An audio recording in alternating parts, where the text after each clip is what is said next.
Welcome everybody. My name is Tony Enertson from Austin Public Schools. I am the True Team Section Coordinator, and I'm here to make a brief video to show you how you are going to go ahead and enter your results for this year's True Team Meets. I want to start out by thanking everybody for participating in the True Team series. We are obviously in a unique situation where we are ending up doing these virtually, but as a True Team committee, we wanted to keep this concept going so that the kids can understand, that true concept of what it means to be a track and field team. So let's go ahead and show you how to do this. As always, if you have any questions, you can certainly contact me, and I'll do the best I can to get those answers for you. So you're going to start out by going to theathletic.net. I'm going to go ahead and log in.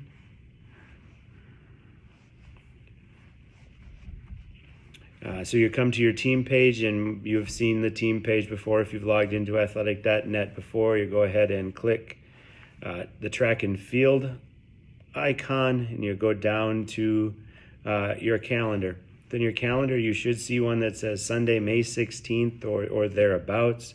It will say True Teams, and whatever section you are in, you're going to go ahead and click on that. That's the first step.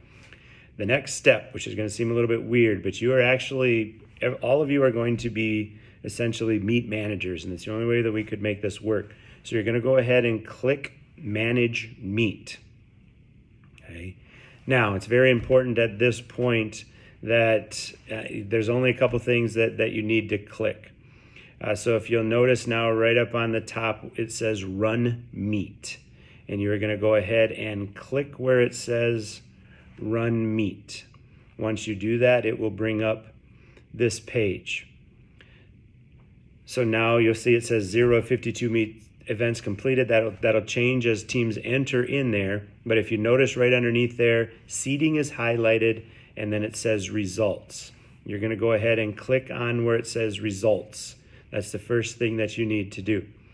The second thing, if you notice, highlighted is track. That means just the track events are showing up right now. And then if you go to the right of that a little bit more, you'll see icons, a male and female, a male and a female. If you just want to pick out one group, if you're the girls coach, go ahead and select the female, and then it'll just be the girls events that are up there. So you've got results, we've got track, and we've got girls selected. The next thing you're going to do is you're going to select an event, and all you have to do is click inside of it. And when you click inside of it, it'll open up.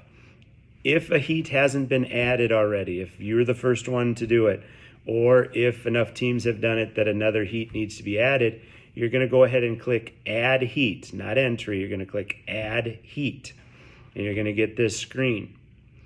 Okay, so in the first position there, it says Seed. We're not going to worry about the seed, but you go kind of to the middle of the page, and you'll see a plus sign. You're going to click on that plus sign, and it's going to ask you to enter a name. So you're just going to go ahead and type in whoever you had run that event. You should have the results with you from your past meet. So I'm in the 4x8, so obviously I'm just going to click in Austin. This is the Austin A team. And then I'm going to click in that time box. And I'm going to go ahead and enter in the time that was ran. And you can just string it out. So 10:32:45 is what they ran. You press return, and there it is. The time is in there. If you want to put in the semicolons and all of that, you can certainly do that, but you don't need to. All right, so you've got that one done. So now you just scroll down a little bit, go to the 100 hurdles. It may disappear a little bit, but again, you're right here. We don't care where you put them. Just hit Add an Athlete. Type in an athlete's name or the start of it. A group will come up. Click on them. Go ahead and add times. So she ran a 17:65, so I just put 17:65. You can hit return if you want. You don't have to. You enter your second athlete again, just typing in a couple names. This person ran 17:69. Okay, now I'm done with the 100 hurdles. Now I go to the 100-meter dash. And again, now you just kind of follow that same process down to complete it. Okay, you don't need to press score. You don't need to press anything. There's no save buttons that you have to press. You just go through and do this. Now be careful because there are wheelchair events in there. If you click in the wheelchair event, it's going to open it. You're going to have, if you have wheelchair athletes, add your athletes into there and so on and so forth. If you notice on the left-hand side, right-hand side, it says mark complete. Do not do that, please. If you do that, nobody else can enter things. So you just go to this part, enter it in there, press return, and move on. That mark complete is for me kind of at the end. You'll also notice that there's scores over there and heat places and all of that. Obviously, the place is going to be what place your athlete is currently in until it's completely entered.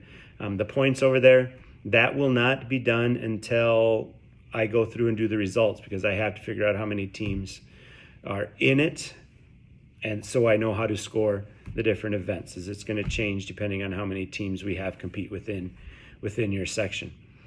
When you're done with the track events, then you can go back up to the top and hit field events, and it's the same process. Click in shot put, click add flight, go ahead and add somebody, and then put in the mark. If you're in the shot put and you put something that's too long, that doesn't make sense, it'll do an invalid input. It won't let you. So you have to do something that makes sense. So 34 feet, 2 inches. You got to be a little bit careful with this. So I like to hit the 34 feet, 2 inches. It just makes it a little bit faster. If you're used to high tech, you could go, if I add another athlete, you could go 36:02:50. If you're used to entering things into high tech, you can certainly enter it that way as well. But just note that it does kind of tell you, if you look off to the side as I type something in there, that says 454 feet. So I know I need to put like a 04 in there. And then it says 3 feet 9 inches.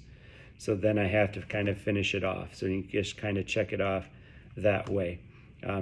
If you make an error and add somebody that doesn't need to be added, you can click on those 3 dots, hit scratch, and it'll take them out. The whole key with this is, and it saves automatically. You don't need to worry about any of that.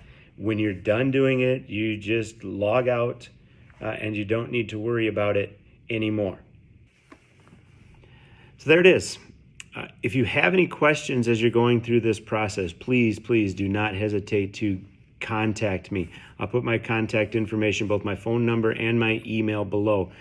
Don't hesitate. If you get to something and you just don't know exactly what to do, I'm available that whole week, the 17th through the 22nd, to answer any questions that you may have. Thank you for participating in the True Team series this year. We know that it's a little bit different than it has been in the past, but we are certainly look forward to crowning the True Team champions. Best of luck the rest of the season, everybody. Stay safe.